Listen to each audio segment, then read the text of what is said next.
Hey guys, welcome back to another weekly developer diary.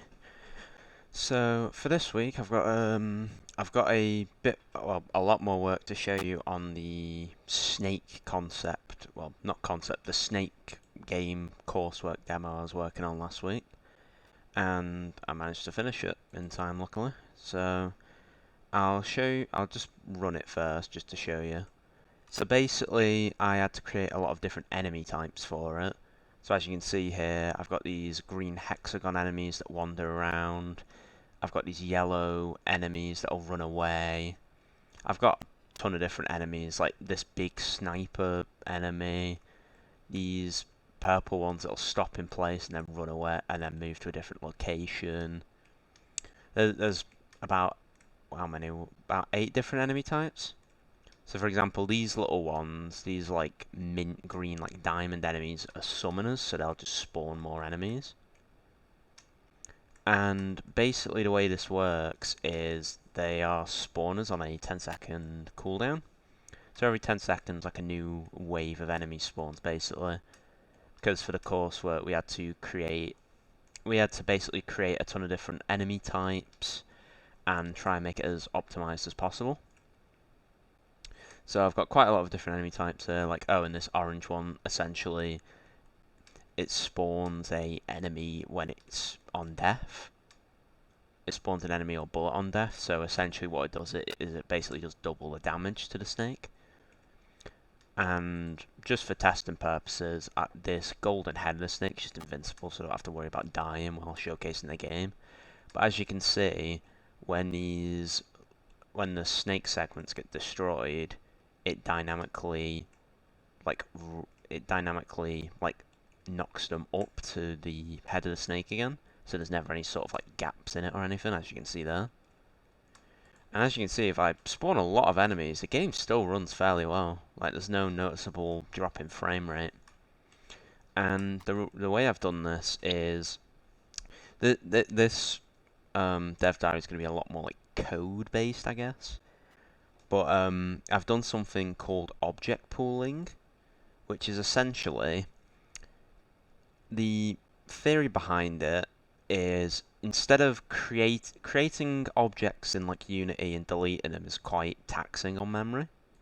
So instead what it does is, these objects have been created. If I pause this and disable all these objects, which just means they still exist, they're just not enabled.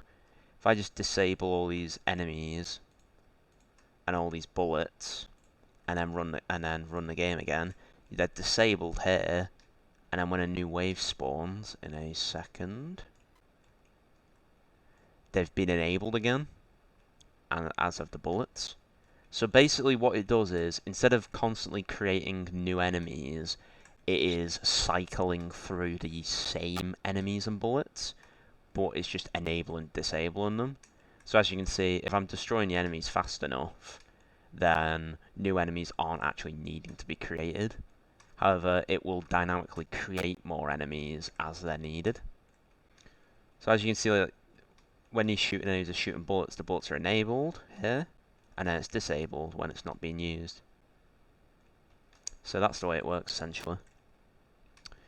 So this is the main thing I've been working on over the past week, because this was a quarter of my final year's uni grade, and I'm quite happy with it. It was very much a lot more technical based, because other than like the whole object pooling system, it was using something called scriptable objects that I'd not worked with before, which is essentially storing. It's essentially a more efficient way of storing data and like variables.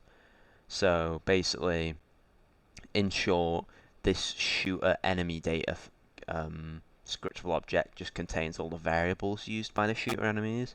So their speed, what distance they stop, their retreat, what projectile they shoot, and various other things. So it's basically just a more efficient way of storing data. But all in all, this is what I've been working on for this week, and I'm fairly happy with it. It was it it was very much.